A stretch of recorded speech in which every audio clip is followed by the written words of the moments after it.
रम्य सरोवर सलिल सुपावन जहाँ किए पांडवगढ़ आवन। ठहरो, जल पीने से पहले मेरे प्रश्नों के उत्तर दो। वनवास के समय में पांचों पांडव इसी सरोवर में जल पीने के लिए आए थे।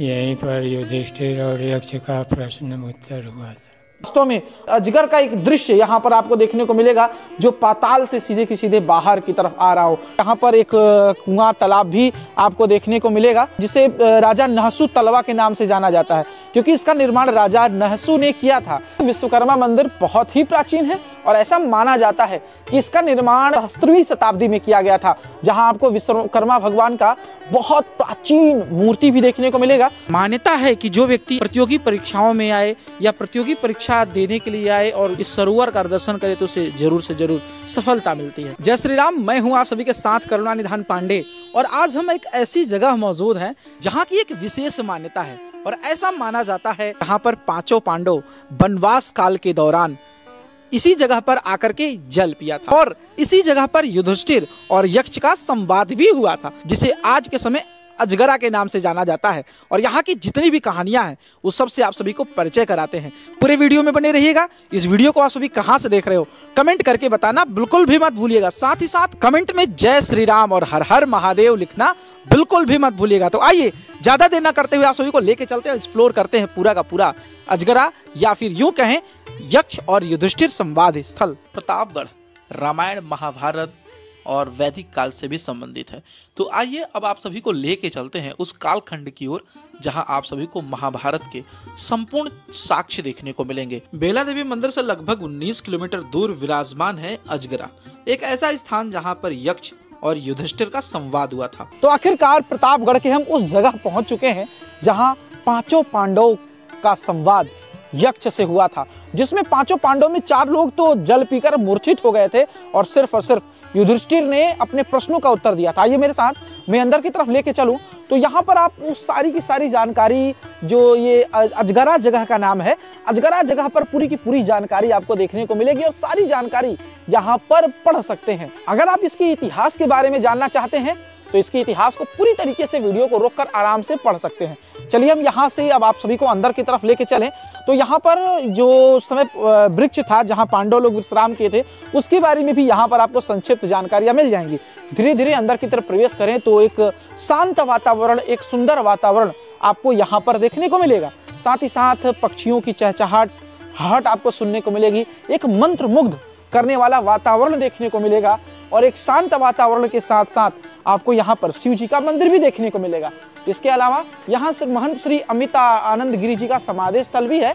और जैसे जैसे हम अंदर की तरफ प्रवेश करते हैं यहाँ पर जो यहाँ के ग्राम प्रधान है अजगरा की, लालचंद्र पाल जी के द्वारा यहाँ पर बैठने की या इसकी डेवलपमेंट की बहुत बढ़िया व्यवस्था की गई है।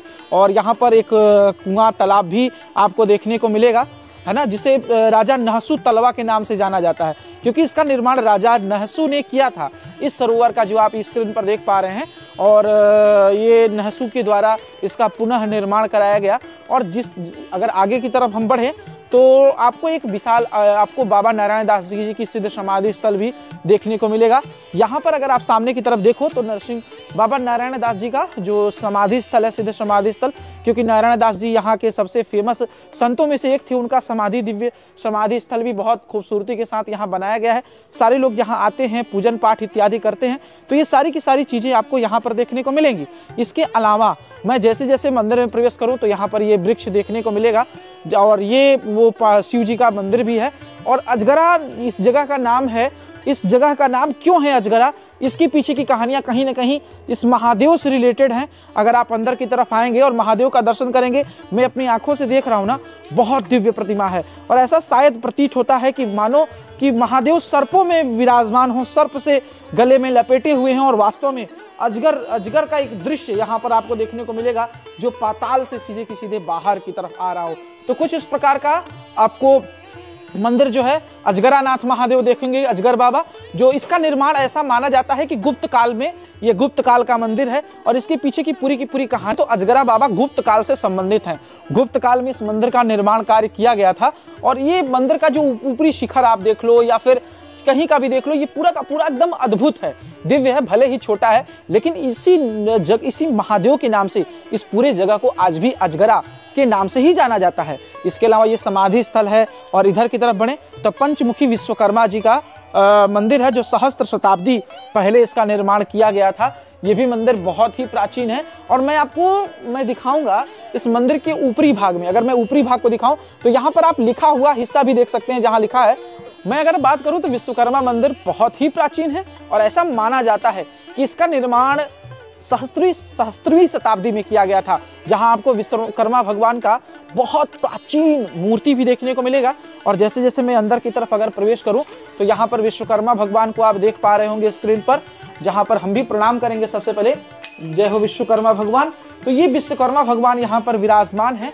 और ठीक मैं अगर इधर की तरफ आपको दिखाऊं तो ये रहा वो सरोवर, जिस सरोवर में यक्ष ने, मेरे सामने अगर आपको दिखाऊं, कैमरेमैन से मैं बोलूंगा वो दिखाएं, तो यहाँ पर वो यक्ष की वो मतलब कि ये पूरा का पूरा कुंड है, सरोवर है, जिस सरोवर में यक्ष ने महाराज युधिष्ठिर से प्रश्न का किया था और प्रश्नों का युधिष्ठिर ने उत्तर दिया था। बहुत बड़ा सरोवर है और वर्तमान समय में थोड़ा सा इसमें पानी जल का जो स्रोत है वह कम है, लेकिन अभी भी बहुत गहरा है, बहुत प्राचीन सरोवर है, बहुत दूर तक है। तो ये सारे के सारे सरोवर हैं यहाँ पर, जो आप स्क्रीन पर देखने को मिल पा रहा होगा। अब तक आपने इन सारी जगहों को देखा। आइए हम यहाँ के जो महाराज जी हैं, श्री अमितानंद गिरी जी महाराज, उनसे बात करते हैं। मंगल गिरी जी महाराज हैं और आखिरकार इस समय महाराज जी का थोड़ा स्वास्थ्य सही नहीं है, लेकिन फिर भी हम वार्तालाप करके जानने की कोशिश करते हैं इस तीर्थ स्थल के बारे में। महाराज जी जय सिया राम। जय सिया राम जी। महाराज जी यहाँ तीर्थ स्थल के बारे में क्या मान्यताएं हैं, क्या जानकारियाँ हैं? ये यक्ष युधिष्ठिर संवाद स्थल के नाम से जाना जाता है।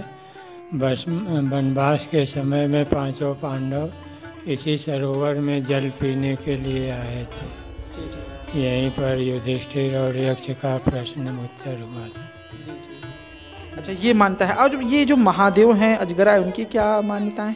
महादेव नहीं है, ये अजगर बाबा का मंदिर है। अच्छा। राजा नहुष से अजगर सर्प बन के यहीं पर गिरे थे। अच्छा। उन्हीं के नाम पर ग्राम का नाम अजगरा है और ये अजगर बाबा का मंदिर है। अजगर बाबा का मंदिर है। तो ये बहुत प्राचीन मंदिर है। कब का मंदिर है महाराज जी? लगभग बहुत पुराना है। बहुत पुराना है। और महाराज जी यहाँ पर एक विश्वकर्मा जी का भी मंदिर है, उसके बारे में क्या जानकारी है? ये प्राचीन मंदिर है, बहुत पुराना मंदिर है जी। ऐसा माना जाता है गुप्त काल का, ऐसा कुछ? हाँ, अब कब का है पता नहीं, बहुत पुराना है। बहुत बहुत धन्यवाद महाराज जी। तो महाराज जी से आपने इतनी जानकारियाँ जाना, जो महाराज जी ने बताया कि यह बहुत ज़्यादा प्राचीन मंदिर है। साथ ही साथ यहाँ पर अजगरा देव हैं, जो राजा थे वो यहाँ पर अजगर के रूप में आकर गिरे थे। इसके पीछे की पूरी कहानी है। विश्वकर्मा जी का मंदिर है जो गुप्त काल का है। तो ये सारी की सारी चीज़ें आपने देखी इस युधिष्ठिर स्थल का, जहाँ पर आज भी मान्यता है कि जो व्यक्ति आए, प्रतियोगी परीक्षाओं में आए या प्रतियोगी परीक्षा देने के लिए आए और इस भगवान का, इस सरोवर का दर्शन करे, तो उसे जरूर से जरूर सफलता मिलती है। तो यह वीडियो आप सभी को कैसा लगा कमेंट करके बताना बिल्कुल मत भूलिएगा। मिलते हैं आप सभी से पुनः एक नेक्स्ट वीडियो में, तब तक के लिए जय श्री राम।